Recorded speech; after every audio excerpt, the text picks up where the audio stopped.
Maknanya dia lah ni, maknanya Saya nak dokumen yang original Pak Imam kalau dah settle cerai.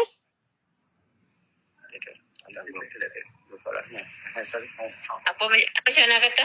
Saya nak dokumen. Saya nak dokumen yang original kalau dah cerai. Ya.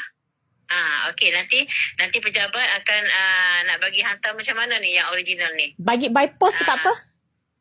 Nak bagi post. Nanti dia akan post bagi, dia cakap. Lah, jangan percaya cakap orang-orang macam tu. Jangan percaya cakap orang-orang macam tu. Saya nak daripada pejabat agama sendiri.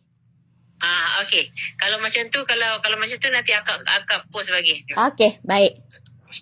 Ya, nanti akak post bagi lah. Baik. Dia ada wakil kat akak, bagi akak post. Bagi dia selesaikan surat cerai nanti. Okey, bagi dia settle. Akak post. Nanti tolong isi alamat bagi akak. Baik. Ya.